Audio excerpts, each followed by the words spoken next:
Good morning. I'm Reverend Gina, and I am blessed to be here this morning. So grateful to have you here with us. We have a wonderful program today. We have a service that I am so grateful. We have Sonia Hart with us, our practitioner from Barbados, and of course, the lovely and absolutely beyond wise, someone that I consider a mentor, Reverend Dr. Toni LaMotta, doing our message. Our topic for today, which is wonderful, is how do you know what you know? If there's one thing that we do in New Thought, it's we question everything. And we're supposed to. The question why, to me, is so important.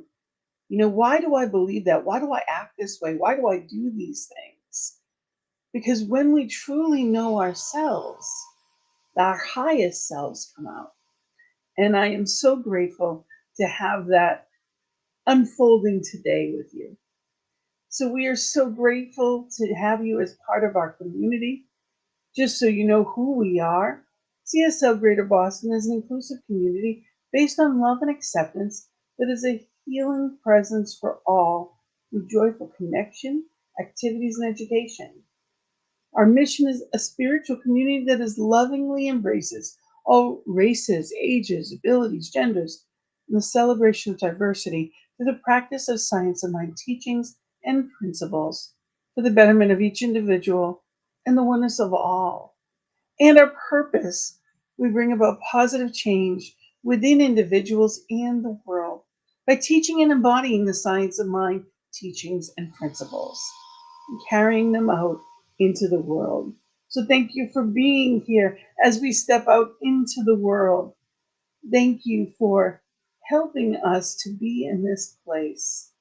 And, I have a song that I chose today that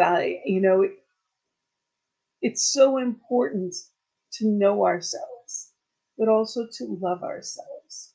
So the first song we're playing is I Love Myself the Way I Am.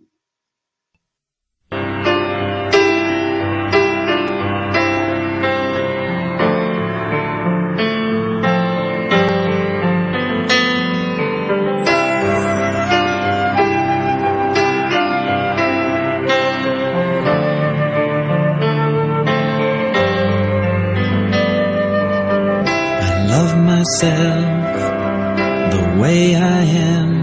There's nothing I need to change. I'll always be the perfect me. There's nothing to rearrange. I'm beautiful and capable of being the best me I can. I love myself just the way I am.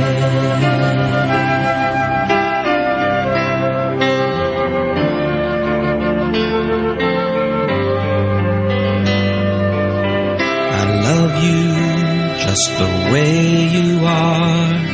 There's nothing you need to do. When I feel the love inside myself, it's easy to love you.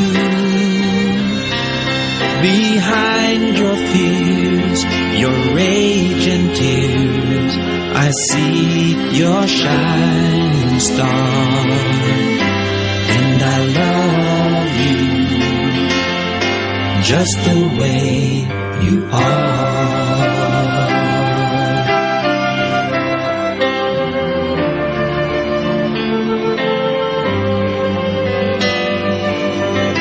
Love the world the way it is, 'cause I can clearly see that all the things I judge are done by people just like me. So till the birth of peace on earth that only love can bring, it grow by loving everything.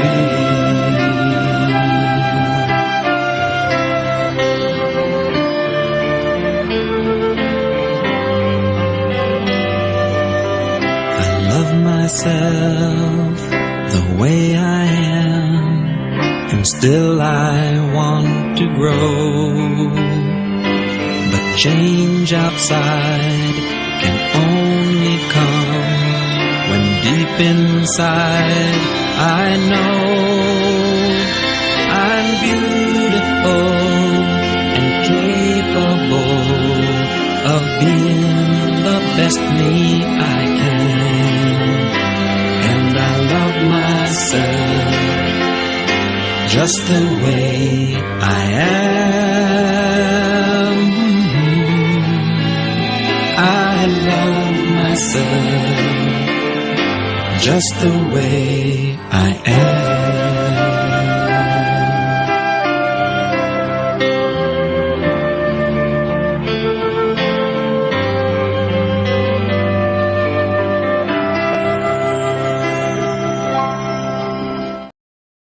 Yes, everything begins love.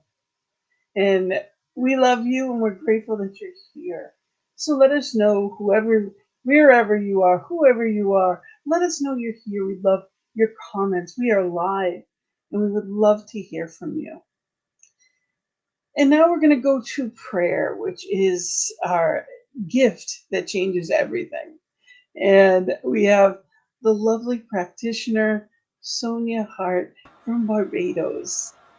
Good morning, Sonia. How are you today? Good morning, Reverend Gina. Not 100%, but I'm pushing through, doing what I have to do. Good morning, CSL Greater Boston, and anyone Thank you else for from around the praying for region. us. You're most welcome.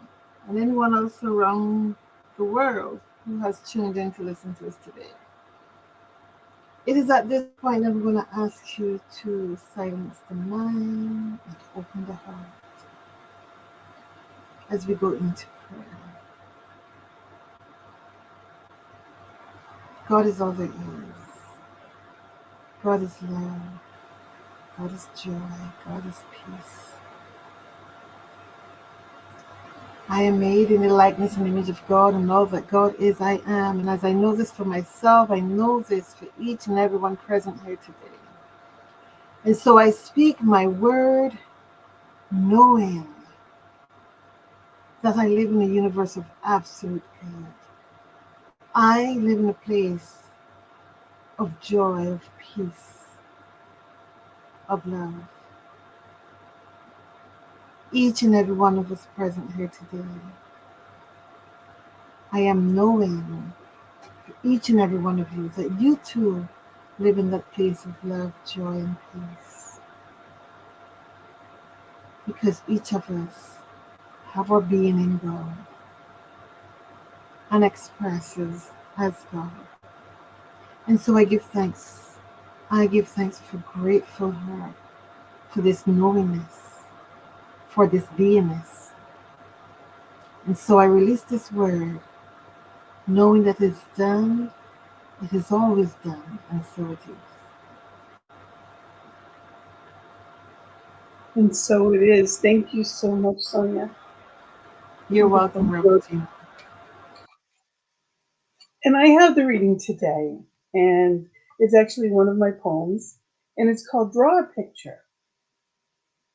I was raised to be a good girl, to take care of others, and shown how to act. As a small child, I was taught to do this, but definitely not that. I drew pictures of my world, sometimes blue skies, others gray. I drew to show you what I could see, what it was like to be me. As I grew older, my views changed. People were cruel. The world seemed to have changed. People stopped asking my point of view. I lived, I did, with my choices, showing them who I became.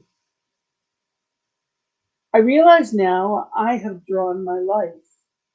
My relationships are how I saw people. My career from all I had done. I painted without conscious thought. I created my life from what I was taught. Finally, I recognized my power to create, all limits self inflicted, in a picture to demonstrate. So today I decide what I watch, think, and do. I finally realized that whatever I focus upon will inevitably become my view. So before we get started with our topic, and I introduce our beautiful speaker this afternoon, this morning, I am going to play a song that she actually chose. It's actually, this version is Aretha Franklin, and It Ain't Necessarily So.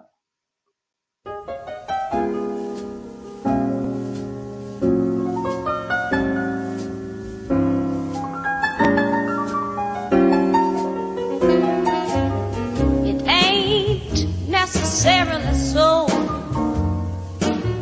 It ain't necessarily so. The things that you're liable to read in the Bible, it ain't necessarily so. Now little David was small, but oh my. Yes, David was small, but oh my. He fought big Goliath, who lay down and died. Yes, David was small, but oh my. You ever heard about Jonah? He lived in a well. You ever heard about Jonah? He lived in a well. And he made his home in that vicious afternoon. Yes, Jonah, he lived in a well. To get into heaven, don't snap for a seven, live clean, and don't have no fault. Now take me, yeah, I take that gospel whenever it's possible, but with a little grain of salt. Methuselah lived 900 years. Methuselah lived 900 years. But tell me, who calls that living when no gal is given to no man? What is 900 years? That's why I say that it ain't necessarily, it ain't no necessarily, it ain't necessarily so, ain't necessarily so, ain't necessarily so.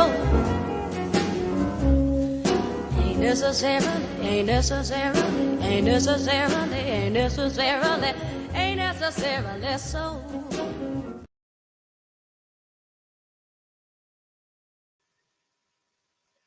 Yes. How is it that you know what you know?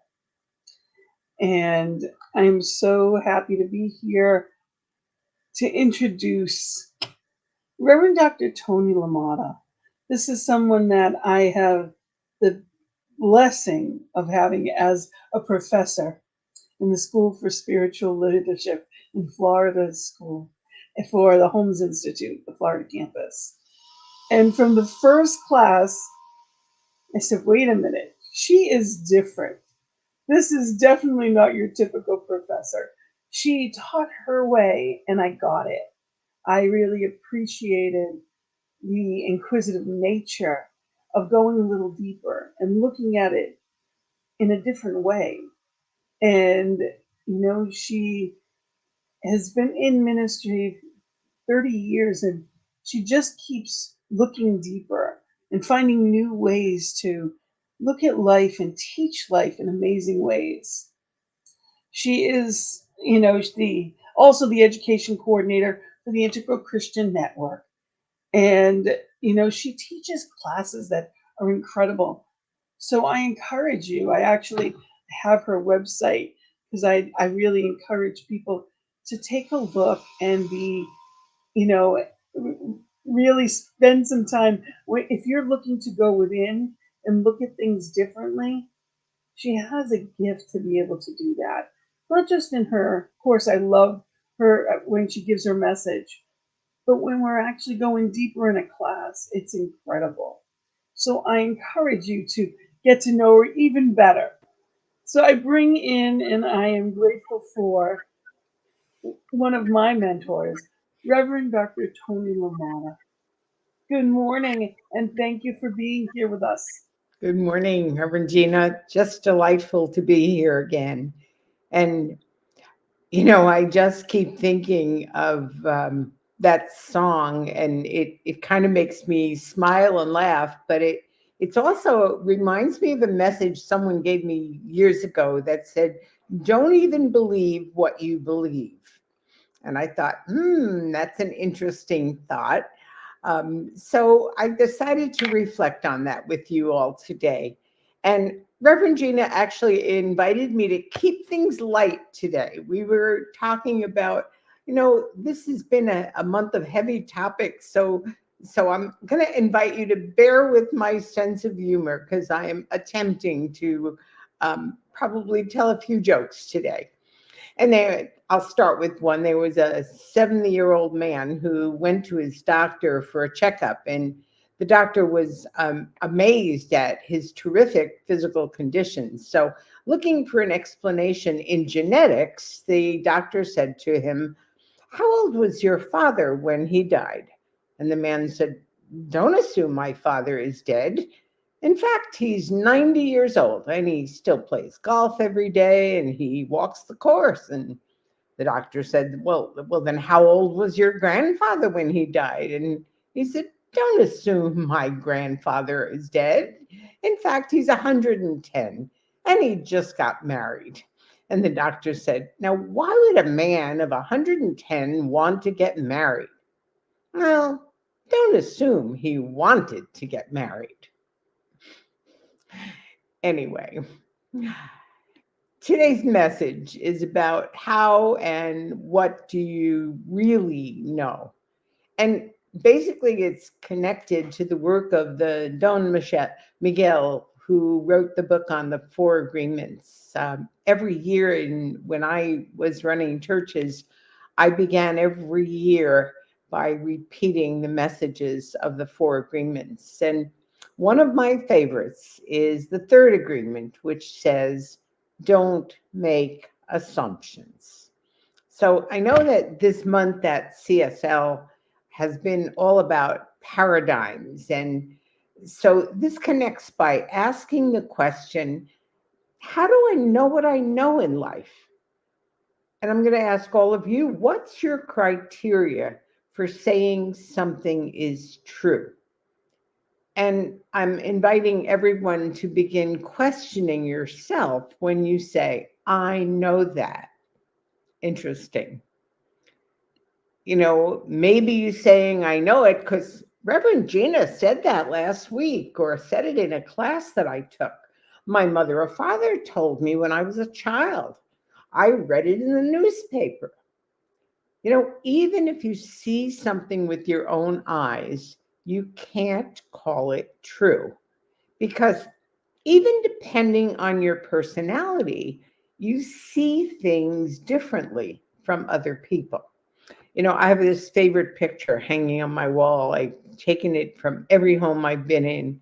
It's of Christina's World. It's Andrew Wyatt, if you know that painting. But it's a woman who's sitting in basically a lawn that looks like it's quite dried out. And she's looking up at this barn-like house. And I used to do team building workshops, and I'd show this picture to everyone. And whether the people, we were studying different personality types, and some people see the big picture and some people see all the details.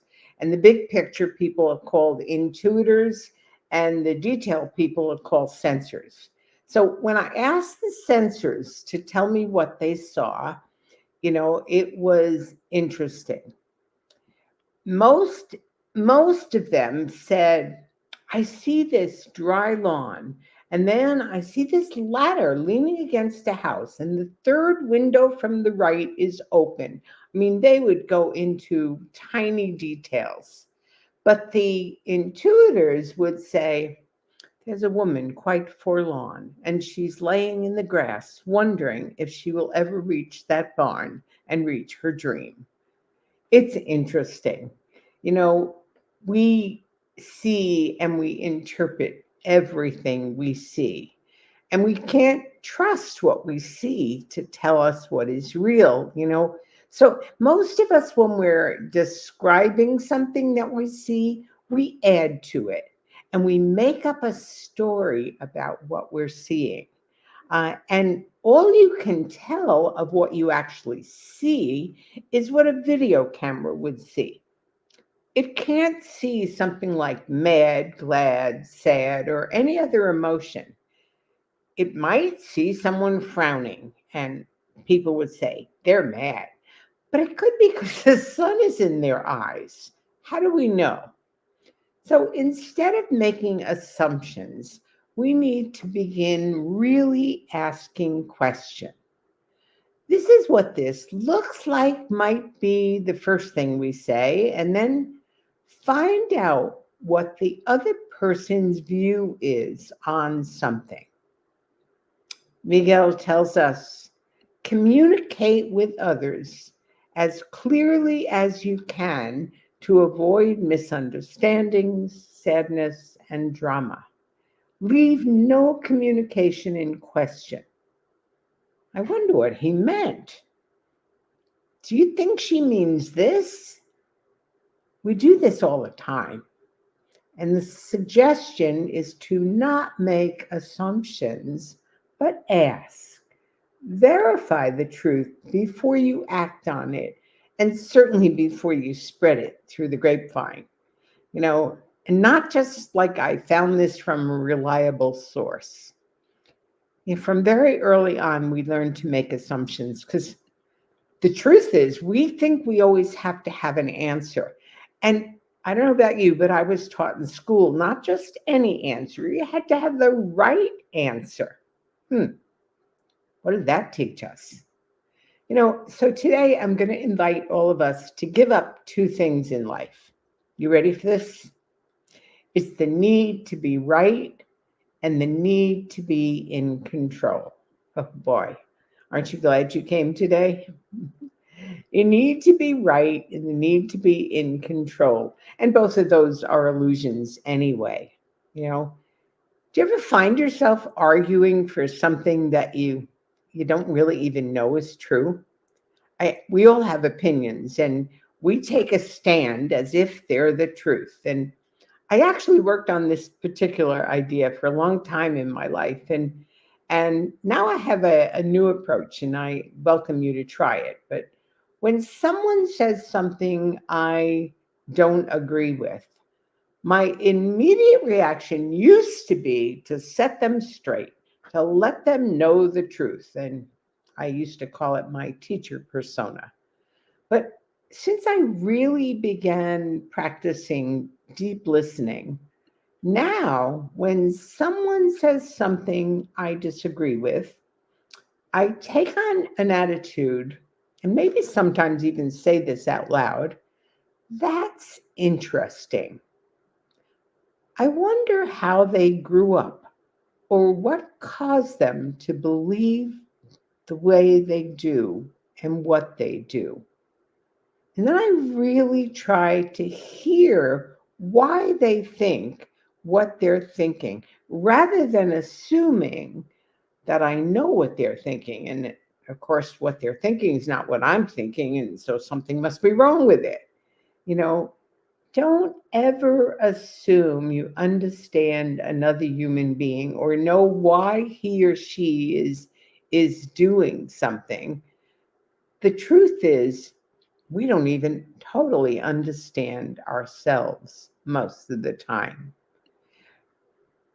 Miguel says we're actually living in a dream, and we have so many assumptions that we make about life and about ourselves that we take for granted. It's our way of being in control. We have a set of ethics that we live by. What's important to you in life? Make a list, and you'd be amazed as your values and how you came by why you do what you do. But be careful, because when you discover your list, that's what your assumptions are based on, what you think is important.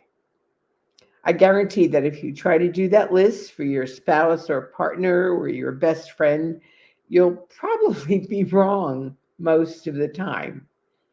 I used to do a lot of work with couples who were looking to get married, and I often like them to do this values list. What's important in a relationship? Prioritize. And then, if the top three things aren't alike, I had some serious doubts that that relationship would work. And most of the time, it didn't. We all make assumptions all the time. There's nothing wrong with making assumptions. We just ought to know what they are and be willing to challenge them in order to grow if they aren't serving us well. We live our lives on our assumptions, and they get us into trouble when we remain unaware of them. For example, if you assume you don't know something, the universe will do everything to support your not knowing. Interesting. And the same law works on the negative assumptions. I don't know how to. Whenever you say that, the universe says, okay, you don't. We're not going to show you. It's interesting. I bet you have years of proof to back it up, because that's what happens. We make an assumption, we believe it, and whatever we believe to be true actually becomes not really true, but it becomes our experience until we wake up and we realize it ain't necessarily so. We give meaning to all our experiences based on assumptions about ourselves, about other people, and even about God. I came across what I found pretty humorous, although somewhat stereotyping, uh, proofs. This is proofs about Jesus. There were three proofs that he was Mexican. Number one, his first name was Jesus. He was bilingual, and he was always being harassed by the authorities. But then there were equally good arguments that Jesus was African American. He called everybody brother. He liked gospel, and he couldn't get a fair trial. Then there were equally good arguments that Jesus was Jewish. He went into his father's business. He lived at home until he was 33, and he was sure his mother was a virgin, and his mother was sure that he was God. And then there were equally good arguments that Jesus was Italian. He talked with his hands. He had wine with every meal, and he used olive oil. And then there were equally good arguments that Jesus was a Californian. He never cut his long hair. He walked around barefoot, and he started a new religion. Then, we got to be fair, he was equally good arguments that he was Irish. He never got married, we think. He was always telling stories, and he loved green pastures. But the most compelling evidence, three proofs that Jesus was a woman. One, he had to feed a crowd at a moment's notice when there was no food. Two, he kept trying to get the message across to a bunch of men who just didn't get it. And three, even when he was dead, he had to get up because there was more work for him to do. I told you I'm attempting humor today. Assumptions are all pervasive, so pervasive that, we don't know we're even making them. So, how do you even begin to watch your assumptions? Here's the trick: whenever you get upset, triggered, behind the upset is usually a fear, because there is a need to be right or in control.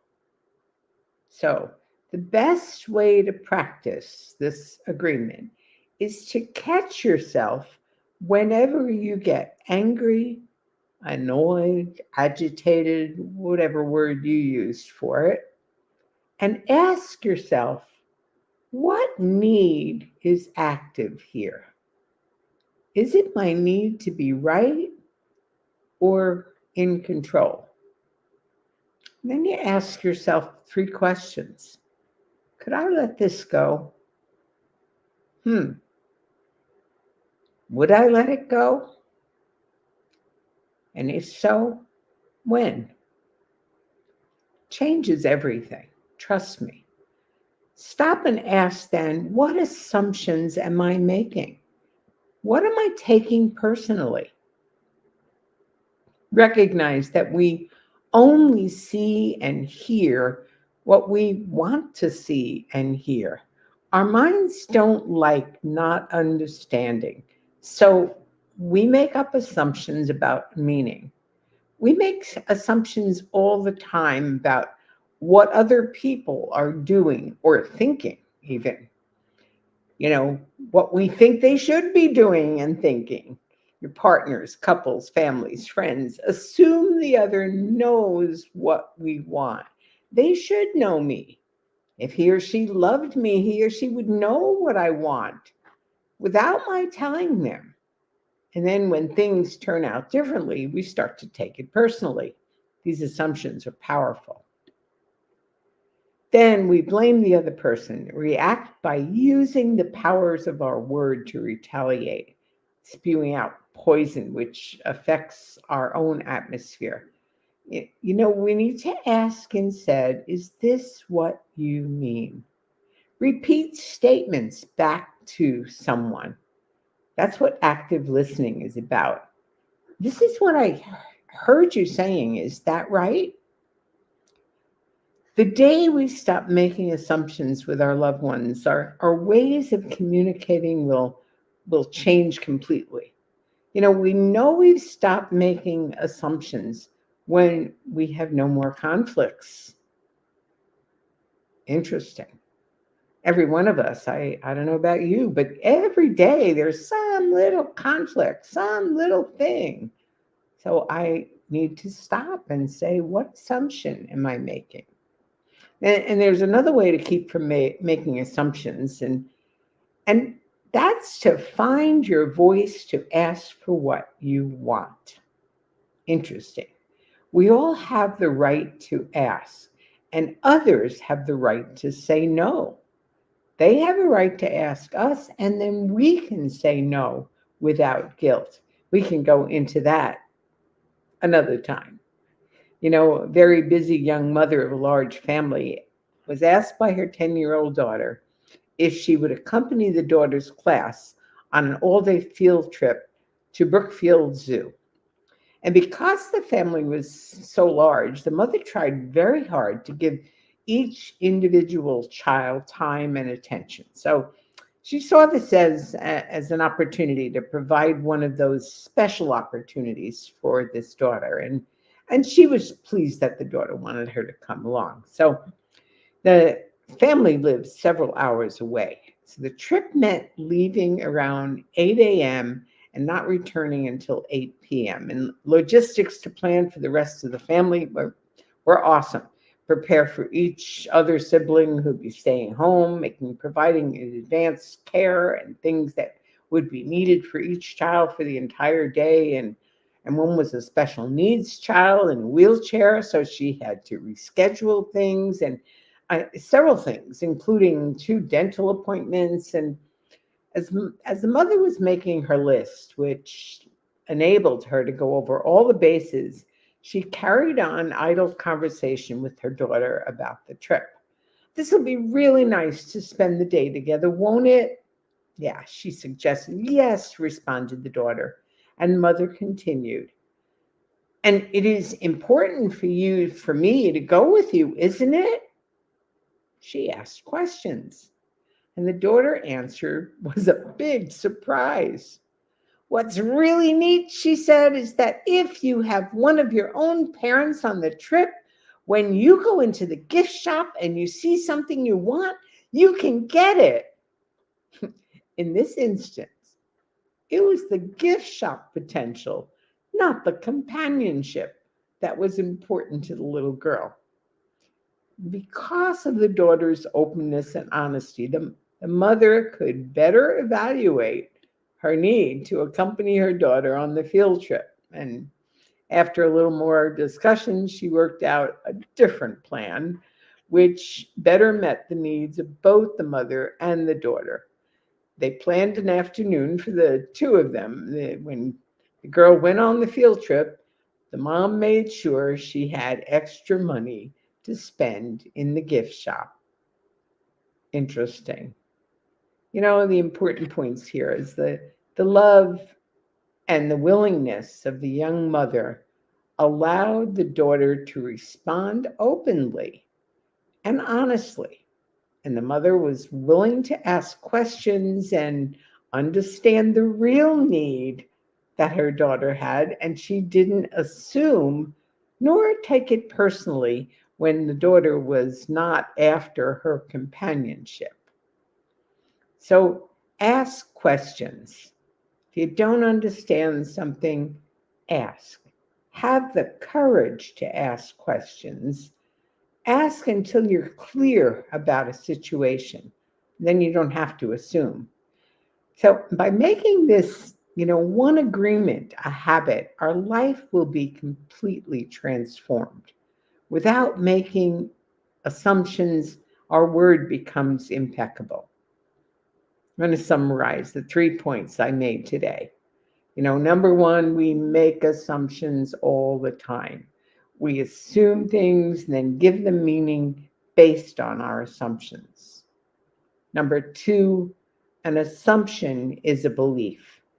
The universe always supports our beliefs by making them our experience. And number three, the antidote is clear communication.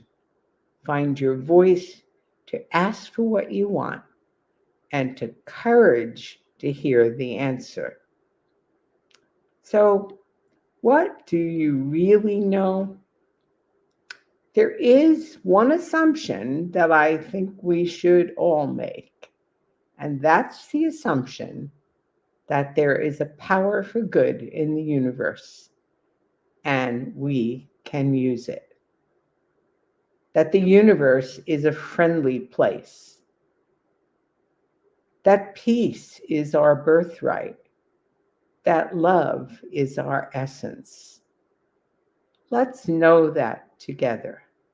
Let's know today in the deepest part of our being that despite all that's happening in our world today, that there is a greater reality in the power for good, in the power of God, the presence that we are and that is here, and all is well.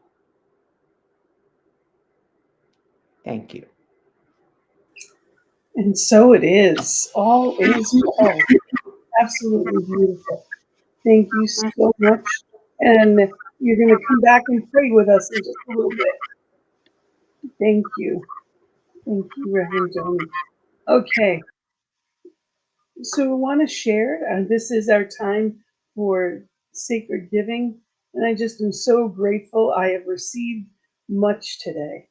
Even the reminder of, releasing the need to be right and be in control. There's so much wisdom in just allowing. Thank you for that clear and concise message. So if you've received as I've received, remember that this law of circulation says giving activates receiving. And we have Venmo and we have PayPal, and it's actually the links are right underneath wherever it is that you're watching this. There's a link that'll take you right to that. So thank you for supporting our community and what we do in the world, how we show up in the world. And if you can join with me for our sacred giving affirmation. Divine love, as me, blesses and multiplies all that I am, all that I have, and all that I circulate. And so it is.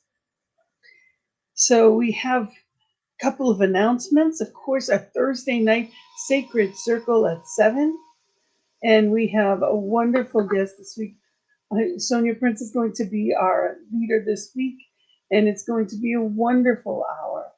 Again, it's Sacred Circle at 7 on Thursday nights. That's Eastern Time, depending upon where it is that you're watching.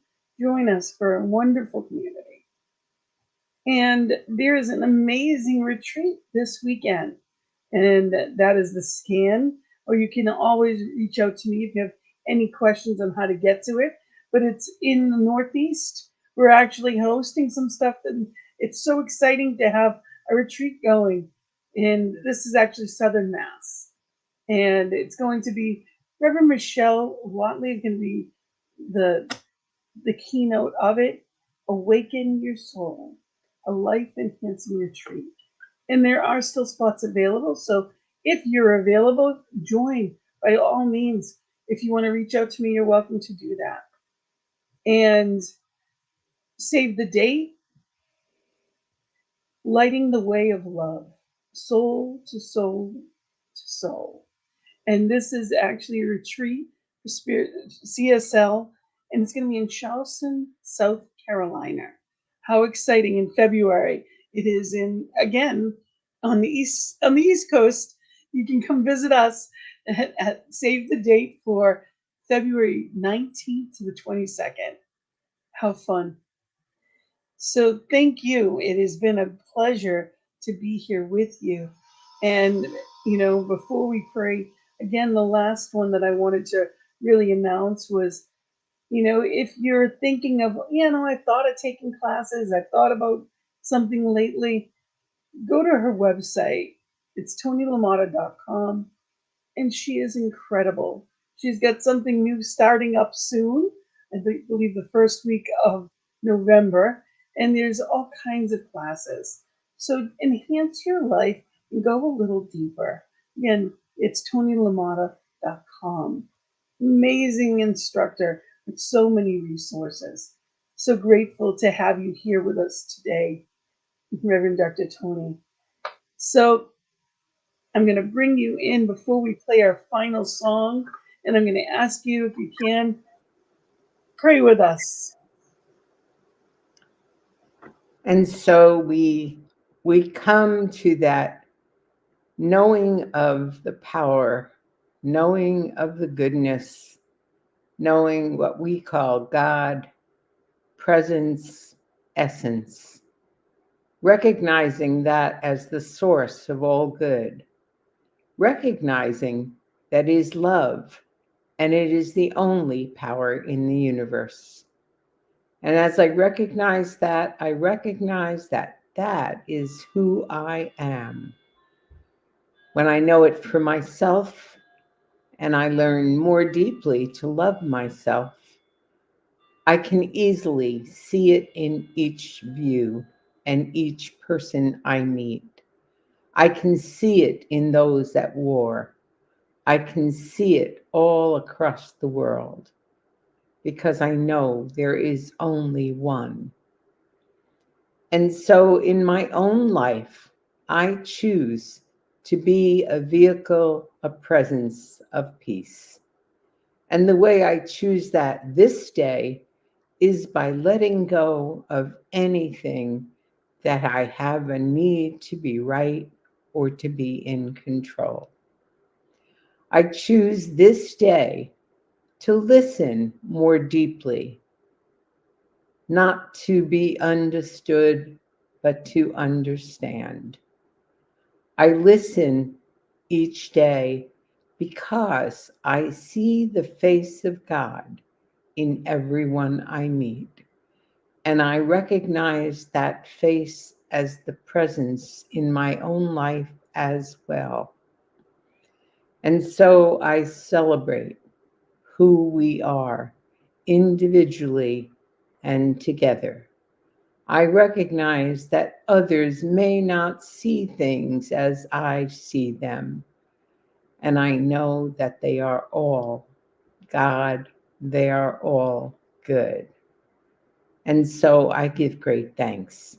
Great thanks for this teaching that allows us to recognize how to walk between the worlds, to recognize that what we see is not the truth, because there is a presence and a power so far beyond what I'm able to see with my eyes. And it is all God, it is all good. And so I release this word knowing that my word has power. And as I speak, it manifests. I manifest peace, love, joy. That's the truth. And so I let it be. And so it is. And so it is. Thank you so much. And it's a blessing to have each one of you watching. Thank you for being here with us. Know that we are grateful for your presence, your consciousness, your love, and we send it right back to you. Blessings and love. Our final song is All My Assumptions by Megan McDonough. Have a blessed and beautiful week. Namaste. Thanks.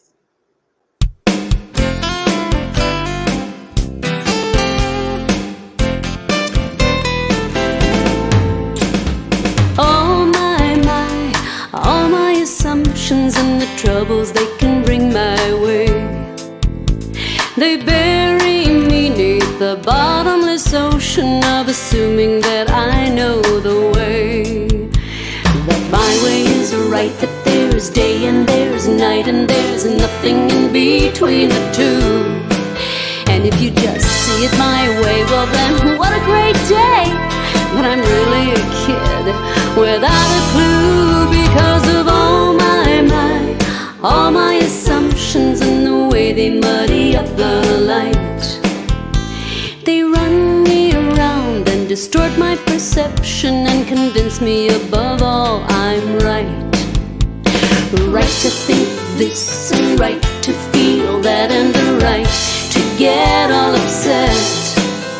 But I won't tell you, I'll just keep my mind glued to the past or the future, so I never forget all my assumptions. I wear them like a pretty crown.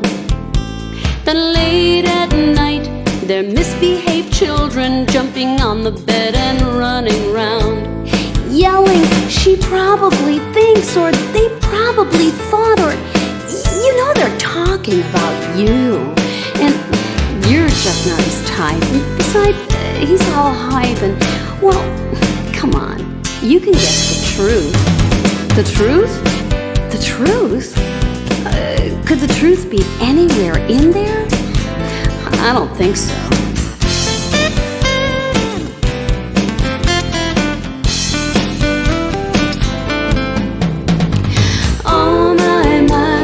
All my assumptions keeping me warm late at night. Oh, nothing fuels anger like a bitter consumption of assuming that I know what's right, or assuming that I know what's wrong, or assuming I know how you feel, or assuming that you've got a plan. Well, she's a lot prettier, so she's happier. She'd get a check. Oh, she's way more organized than I am.